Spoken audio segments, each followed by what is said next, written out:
अजीत जोगी की जिंदगी में फ्लाइट और एयरपोर्ट का खासा योगदान है। बताया जाता है कि उनकी राजनीति में एंट्री की पटकथा भी एयरपोर्ट पर ही लिखी गई। दरअसल जब जोगी रायपुर के कलेक्टर हुआ करते थे तो राजीव गांधी अक्सर बतौर पायलट फ्लाइट लेकर रायपुर आया करते। जोगी को जैसे ही ये मालूम चला कि राजीव गांधी रायपुर एयरपोर्ट पर आया करते हैं तो उन्होंने अपना दिमाग भिड़ाया। जोगी ने एयरपोर्ट अथॉरिटी को आदेश दिया कि जब भी राजीव गांधी का प्लेन रायपुर पर लैंड करने वाला हो उससे पहले उन्हें इत्तला कर दी जाए। एयरपोर्ट अथॉरिटी कैसे कलेक्टर के आदेश को टालती? जब राजीव गांधी का प्लेन रायपुर में लैंड करता, जोगी मुस्कुराते चेहरे के साथ उनके स्वागत में तैयार खड़े दिखते। जोगी राजीव गांधी के लिए घर से बना खाना भी लेकर आते, जिसे देख राजीव गांधी हमेशा खुश हो जाते थे। ये कोशिश थी एक ब्यूरोक्रेट की, एक मंझे राजनेता के नजदीक रहने की, लेकिन ये कहीं और जाकर फलने वाली थी।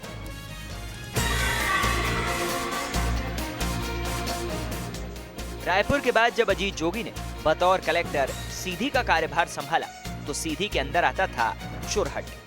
वही चुरहट जिसकी पहचान कभी अर्जुन सिंह हुआ करते थे। अपनी प्लानिंग के लिए मशहूर अजीत जोगी ने अर्जुन सिंह से अपने संबंधों पर खासा ध्यान दिया।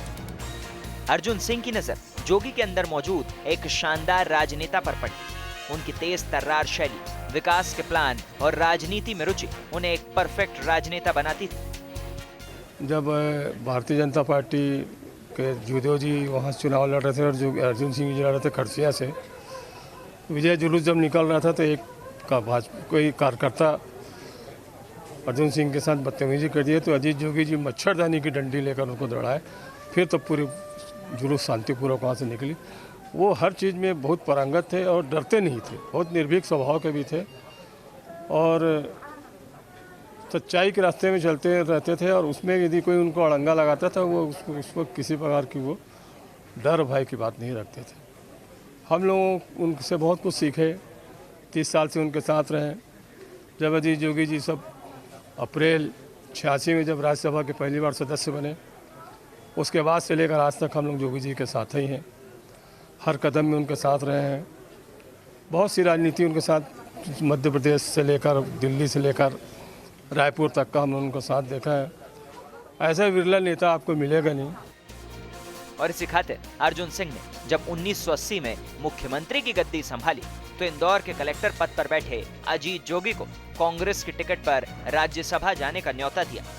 और जोगी वो तो मानो इसी एंट्री पास की राह तक रहे थे। साल 1984 में जब अर्जुन सिंह के कहने पर दिग्विजय सिंह अजीत जोगी को लेकर तत्कालीन प्रधानमंत्री राजीव गांधी के पास पहुंचे तो राजीव गांधी के सामने बात रखी गई कि इन्हें राज्यसभा का टिकट दिया जाना चाहिए। जैसे ही राजीव गांधी ने अजीत जोगी को देखा वो तुरंत पहचान गए। उन्होंने तपाक से जवाब दिया, I know this man, he is good. ये उदाहरण था जोगी की दूरदर्शिता का कि रायपुर एयरपोर्ट पर की गई उनकी कोशिशें आज सालों बाद उन्हें फल रही थी।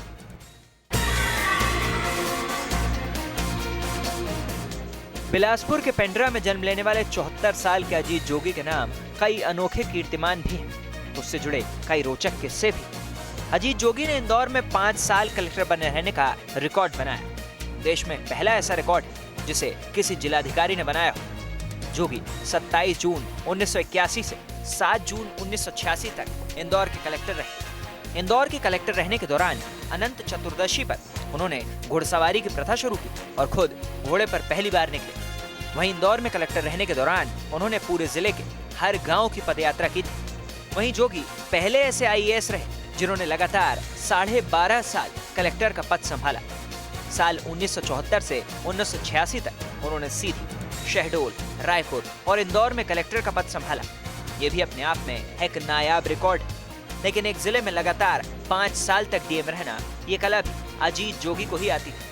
हालांकि इंदौर जैसे महत्वपूर्ण जिले के डीएम का पद, जिसके बारे में कहा जाता है कि मुख्य सचिव के बाद सबसे ताकतवर आईएएस पोस्ट इंदौर डीएम होता है, और इसलिए इस पद पर 5 साल तक रहने का सीधा मतलब था सत्ता के गलियारों में सीधी और पुख्ता पकड़।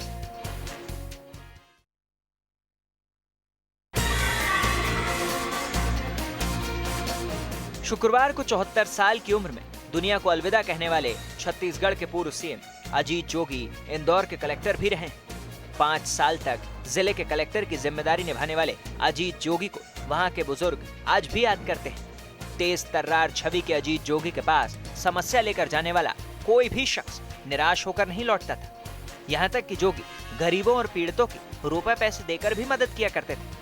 गाँव में हर सप्ताह चौपाल लगाना, पद यात्राएं करना और घोड़े से शहर में घूमना उनकी आदत में शुमार था, जिससे वो शहर के हर वर्ग से जुड़े रहते थे। इंदौर में आज भी किस्सा मशहूर है कि कैसे राजवाड़ा में आग लगने पर अजीत जोगी खुद फायर ब्रिगेड की टीम के साथ आग बुझाने में जुट गए थे। दरअसल तत्कालीन पीएम इंदिरा गांधी की हत्या के बाद देश के हालात ठीक नहीं थे और कानून व्यवस्था को बनाए रखना एक चुनौती बन गई थी। उस दौरान इंदौर में 16 दिनों तक कर्फ्यू लगा रहा और जगह जगह आगजनी की घटनाएं हो रही थी और कलेक्टर रहते हुए जोगी हर घटना स्थल पर पहुंचते थे। ऐसी ही एक घटना में जब राजवाड़ा में आग लगी तो वो खुद आग बुझाने में जुट गए थे और फायर ब्रिगेड के साथ पाइप लेकर सीढ़ियों से ऊपर चढ़ गए और आग बुझाने में फायर ब्रिगेड की टीम की भरसक मदद की थी।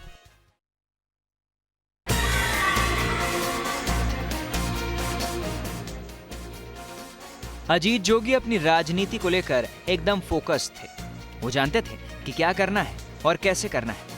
अजीत जोगी हर एक काम के लिए सबसे सही व्यक्ति की तलाश करना जानते थे। जब जोगी राजनीति में अपना एक नाम कमाने की कोशिशों में जुटे थे तो वो राजीव गांधी को साधने के लिए एयरपोर्ट पर खाना लेकर पहुंच जाते थे। वहीं जब वो सीधी पहुंचे तो उन्हें पता था कि अर्जुन सिंह वो शख्स हैं जिनके नाम की सीढ़ी अजीत जोगी को राजनीति में एक बड़ा मुकाम हासिल करा सकती है। तो अर्जुन सिंह से नजदीकी का अजीत जोगी को फायदा भी हुआ। इसी तरह एक बात और है जो राजनीतिक गलियारों में आम सी है। ऐसा कहा जाता है कि जोगी क्रिश्चियनिटी को मानने वाले थे और हर रविवार चर्च में जाकर प्रेयर किया करते थे। यहाँ भी जोगी का ध्येय उनके दिमाग में बिल्कुल चस्पा था। जोगी उस चर्च में जाकर प्रेयर किया करते थे जहाँ सोनिया गांधी हर रविवार जाती थी। यही कारण था कि उनकी सोनिया गांधी से स्वाभाविक नजदीकी हो गई। बाद में यही उनके काम आई। जब छत्तीसगढ़ के मुख्यमंत्री पद को लेकर रार फंसी तो सोनिया गांधी से उनकी नजदीकी उनके पक्ष में फैसला लेकर आई। साथ ही सोनिया गांधी से विद्याचरण शुक्ल की अदावत भी जोगी के पक्ष में काम आई। सोनिया गांधी और जोगी के बीच जो आपसी संबंध थे वो राजनीति से उठकर एक हद तक पारिवारिक भी हो गए थे। यहाँ तक कि एक बार अजीत जोगी ने एक इंटरव्यू में इस बात का जिक्र भी किया था कि कई मर्तबा सोनिया गांधी अपने भाषण से पहले उसे पढ़ने के लिए मुझसे कहा करती थी ताकि अगर उसमें कुछ सुधार की गुंजाइश हो तो वो मैं उन्हें बताऊं।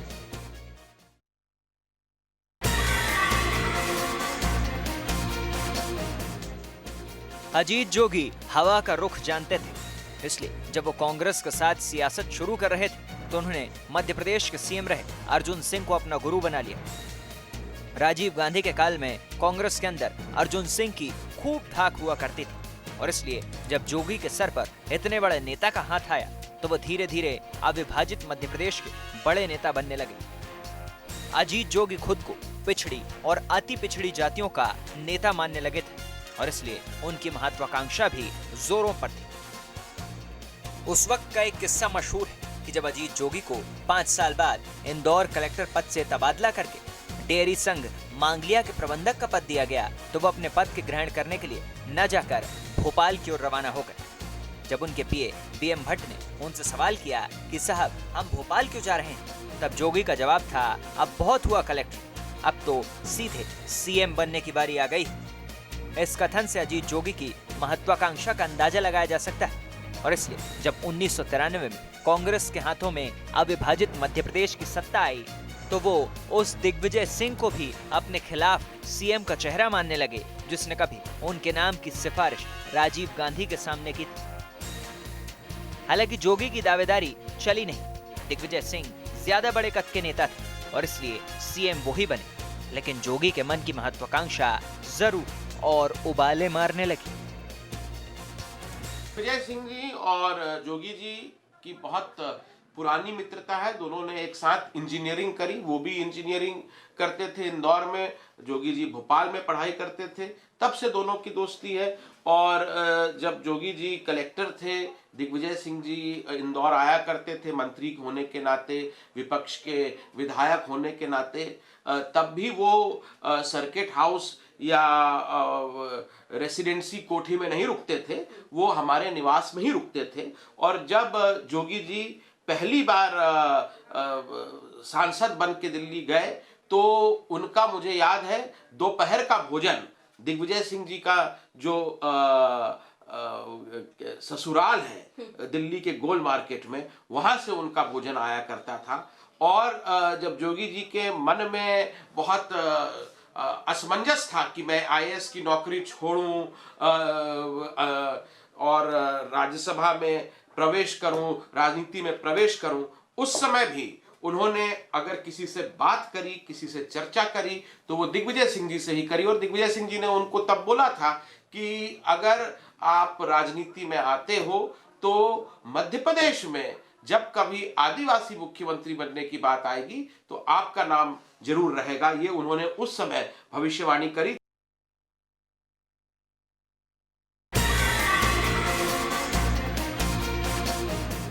अजीत जोगी पर भरोसा जताने के पीछे अर्जुन सिंह का बड़ा प्लान था। दरअसल अर्जुन सिंह की गद्दी के लिए संभावित खतरा केवल और केवल शुक्ल बंधु थे। खासतौर पर रायपुर और उसके आसपास के इलाके यानी वर्तमान छत्तीसगढ़ में शुक्ल बंधुओं का जबरदस्त प्रभाव था। अविभाजित मध्य प्रदेश में सरकार का पावर सेंटर अर्जुन सिंह अपने खेमे में ही रखना चाहते थे। फिजाओं में नए प्रदेश यानी छत्तीसगढ़ बनाए जाने की बात भी थी। ऐसे में अर्जुन सिंह एक ऐसे नेता पर अपना दांव लगाना चाहते थे जो कि छत्तीसगढ़ में शुक्ल बंधुओं के अस्तित्व को चुनौती दे सके। और इसी खातिर ब्यूरोक्रेट से राजनेता बने अजीत जोगी इसके लिए एकदम सही चॉइस थे। आदिवासी समुदाय से ताल्लुक, आईएएस का अनुभव और राजनेताओं से तेज तर्रार शैली, इस पूरे के पूरे कॉकटेल के चलते अर्जुन सिंह ने अजीत जोगी को अपने इस काम के लिए सबसे उपयुक्त आदमी माना था। वैसे भी 2 राज्य बनने के बाद मध्य प्रदेश की कमान अर्जुन सिंह अपने पास रखना चाहते थे और छत्तीसगढ़ में भी अपने ही खेमे के किसी शख्स के सिर पर ताज सजाने की कोशिशों में लगे थे। और इसी कोशिश का नतीजा थे अजीत जोगी, जो कि बाद में छत्तीसगढ़ बनने के साथ ही राज्य के पहले मुख्यमंत्री भी बने।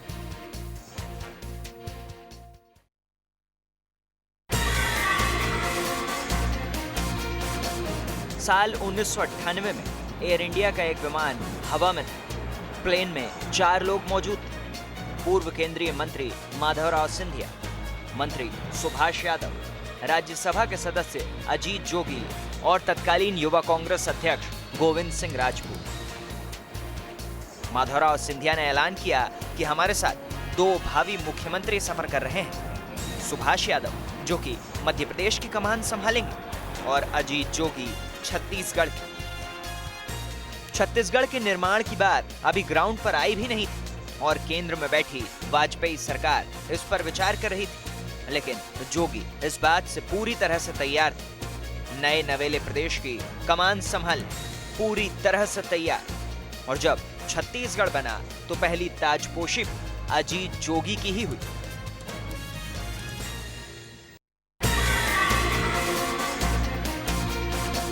उन्नीस 1999 में जब केंद्र में अटल बिहारी वाजपेयी के नेतृत्व में एनडीए की सरकार ने वापसी की तो छोटे राज्यों की मांग और तेज हो गई। बीजेपी हमेशा से छोटे राज्यों के पक्ष में रही थी। जून 2000 आते आते ये तय हो गया कि देश में 3 नए राज्य बनेंगे। इनमें एक था मध्य प्रदेश से अलग होकर बनने वाला छत्तीसगढ़। 1924 में कांग्रेस के त्रिपुरी अधिवेशन में पहली बार इसकी मांग उठी थी।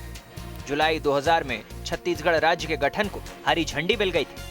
हालांकि दोनों राज्यों के अलग होने की प्रक्रिया 31 अक्टूबर 2000 तक चली और फिर शुरू हुई छत्तीसगढ़ के पहले सीएम बनने की दौड़। नए बने छत्तीसगढ़ के हिस्से 90 विधायक और साथ ही आधे दर्जन से ज्यादा कद्दावर नेता। श्यामाचरण शुक्ल, विद्याचरण शुक्ल, राजेंद्र शुक्ल, मोतीलाल वोरा, ये सब छत्तीसगढ़ के नए दिग्गज हो गए थे। लेकिन इनमें से प्रदेश का पहला सीएम बनने का गौरव किसे मिलेगा, ये अपने आप में यक्ष प्रश्न था। रेस में सबसे आगे थे कांग्रेस नेता विद्याचरण शुक्ल। उन्होंने छत्तीसगढ़ राज्य संघर्ष मोर्चा बना लिया। ताकत दिखाने के लिए 12 विधायक समेत चुनाव पर उतरे। चर्चा यहां तक फैली कि वो मुख्यमंत्री बनने के लिए बीजेपी का सपोर्ट ले सकते हैं। दूसरी तरफ जोर लगाए हुए थे एमपी के पूर्व सीएम मोतीलाल वोरा। लेकिन छत्तीसगढ़ बनने के पीछे जो नेतृत्व में आदिवासियों की प्राथमिकता की बात थी वो पीछे छूट रही थी और इसलिए कांग्रेस के कई विधायक आदिवासी एक्सप्रेस चला रहे थे, मतलब आदिवासी सीएम की मांग। और उनका समर्थन करने वाली टोली में आज के छत्तीसगढ़ कांग्रेस के कई दिग्गज चेहरे शामिल थे। आदिवासी सीएम की मांग को पूरा कर कांग्रेस अपने गढ़ को बचाए रखना चाहती थी और इसलिए ऐसे में लॉटरी लगी अजीत जोगी की। लेकिन जो विधायक आदिवासी सीएम की मांग कर रहे थे उनमें से लगभग सभी मध्य प्रदेश के तत्कालीन सीएम दिग्विजय सिंह के खेमे के थे और इसलिए अब जोगी के लिए दिग्विजय ही खेवनहार थे। कांग्रेस हाईकमान ने दिग्विजय सिंह को ही छत्तीसगढ़ में जोगी को कमान देने की जिम्मेदारी दे दी और दिग्विजय ने सोनिया गांधी का हुक्म मानते हुए जोगी के लिए समर्थन जुटा लिया। लेकिन इन सारी जद्दोजहद में एक राज्य के सीएम को विद्याचरण शुक्ल के समर्थकों के गुस्से का सामना भी करना पड़ा और अपना कुर्ता तक फड़वाना पड़ा था। जब मध्य प्रदेश से छत्तीसगढ़ अलग हो रहा था उस समय छत्तीसगढ़ के आदिवासी विधायकों ने एक योजना बनाई और उन्होंने ये अभियान शुरू किया कि हमको छत्तीसगढ़ में आदिवासी मुख्यमंत्री चाहिए। अगर राजनीति के हिसाब से देखें तो हो सकता है कि ये छत्तीसगढ़ की राजनीति में अर्जुन सिंह और दिग्विजय सिंह की राजनीति का अगला कदम था और आदिवासी मुख्यमंत्रियों की एक मुहिम चली। हालांकि अजीत जोगी उस समय न सांसद थे न विधायक थे, वो हार गए थे, पर उस आदिवासी एक्सप्रेस में, उस आदिवासी अभियान में उन्होंने अपने आप को शामिल कर लिया। पहले बहुत प्रतिरोध हुआ, उनको थोड़ा अपमान भी सहना पड़ा, पर उन्होंने उस अभियान में अपने आप को शामिल कर लिया। और फिर अंततः जब सोनिया गांधी जी के पास ये बात पहुंची कि कौन मुख्यमंत्री होगा, तब तक वो इतनी पैठ उस अभियान में बना चुके थे कि वहाँ विधायकों ने कहा कि अगर विधायकों के बीच से कोई मुख्यमंत्री हो तो महेंद्र कर्मा, और अगर विधायकों के बाहर से कोई हो तो अजीत जोगी। इस तरह वो मुख्यमंत्री बन गए।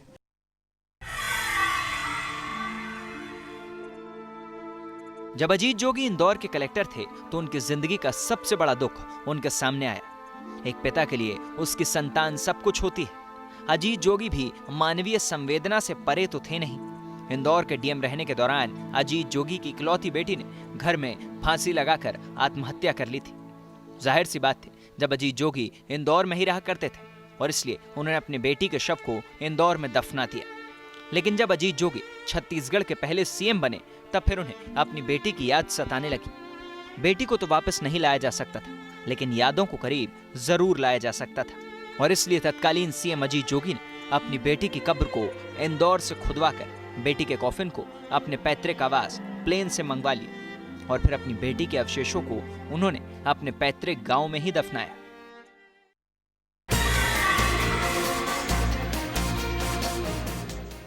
छत्तीसगढ़ के पूर्व सीएम अजीत जोगी का शुक्रवार को रायपुर के एक निजी अस्पताल में निधन हो गया। कार्डियक अरेस्ट के बाद उन्हें 9 मई को अस्पताल में भर्ती कराया गया था और वो तभी से जिंदगी के लिए संघर्ष कर रहे थे। डीएम से लेकर सीएम तक का सफर तय करने वाले अजीत जोगी के जीवन में 2 अंक का बेहद लकी और खास स्थान रहा है। वो 2 बार लोकसभा और 2 बार राज्यसभा सांसद रहे। यही नहीं, वो 2 बार विधानसभा चुनाव भी जीते और 2 पार्टियों में भी रहे। जोगी का जन्म 29 अप्रैल 1946 को हुआ था और उन्होंने 29 मई 2020 को आखिरी सांस ली। ऐसे में उनके जन्म की तारीख 29 अप्रैल और निधन की तारीख 29 मई में भी 2 अंक आता है। अजीत जोगी साल 2000 में छत्तीसगढ़ के मुख्यमंत्री बने और 2020 में अंतिम सांस ली। उनके मुख्यमंत्री बनने के साल यानी 2000 और निधन के साल यानी 2020 में भी 2 अंक आता है। जब अजीत जोगी का निधन हुआ तब छत्तीसगढ़ के गठन के भी 20 साल पूरे हुए। इस तरह जोगी के जीवन में 2 अंक का नाता हमेशा रहा।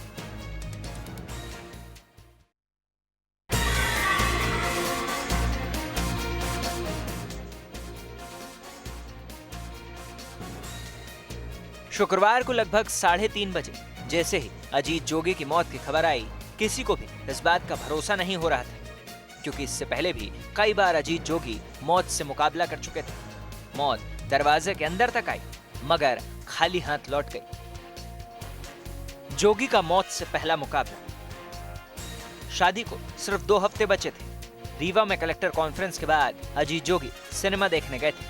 उसी दौरान वो टॉकीज की दूसरी मंजिल से गिरे, जिसमें दाहिने हाथ की कलाई टूट गई, लेकिन वो बच गए। मौत से जोगी का दूसरा मुकाबला। जोगी जब सीधी जिले में कलेक्टर थे, उसी दौरान मौत से उनका दूसरी बार सामना हुआ था। जिले के एक गांव में बाढ़ आई थी, जिसमें तत्कालीन कलेक्टर अजीत जोगी जीप सहित बह गए थे, मगर इस बार भी उन्होंने काल को खाली हाथ वापस भेज दिया। जोगी का मौत से तीसरा मुकाबला। तीसरा हादसा साल 1984 का था, जब इंदिरा गांधी की हत्या के बाद इंदौर के राजवाड़े में आग लग गई थी। बुझाते समय एक भारी भरकम लकड़ी अजीत जोगी के सिर पर गिरने ही वाली थी, मगर ये इत्तेफाक ही था कि इस बार भी बच निकली। जोगी का मौत से चौथा मुकाबला। चौथा हादसा साल 1985 में हुआ। इंदौर के एक पेट्रोलियम डिपो में आग लग गई और अजीत जोगी, जो उस समय कलेक्टर थे, खुद आग बुझाने के लिए कूद पड़े, मगर आग भी उनका कुछ नहीं बिगाड़ पाई। मौत से जोगी का पांचवा मुकाबला। 20 अप्रैल 2004। अजीत महासमुंद लोकसभा सीट के लिए सांसदी के लिए कांग्रेस के उम्मीदवार थे। सामने भारतीय जनता पार्टी के दिग्गज नेता थे।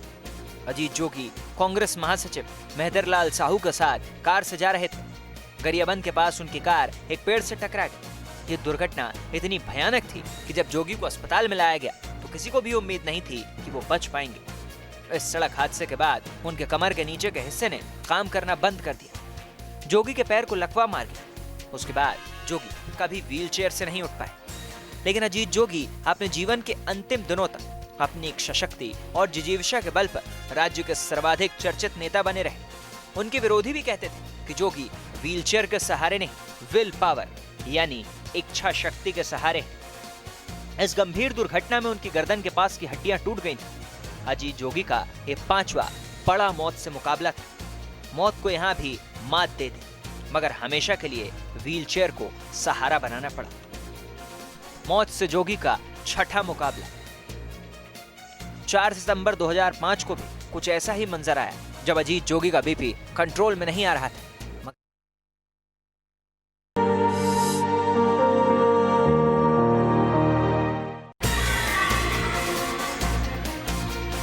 अजीत जोगी की जिंदगी में फ्लाइट और एयरपोर्ट का खासा योगदान है। बताया जाता है कि उनकी राजनीति में एंट्री की पटकथा भी एयरपोर्ट पर ही लिखी गई। दरअसल जब जोगी रायपुर के कलेक्टर हुआ करते थे, तो राजीव गांधी अक्सर बतौर पायलट फ्लाइट लेकर रायपुर आया करते। जोगी को जैसे ही ये मालूम चला कि राजीव गांधी रायपुर एयरपोर्ट पर आया करते हैं, तो उन्होंने अपना दिमाग भिड़ाया।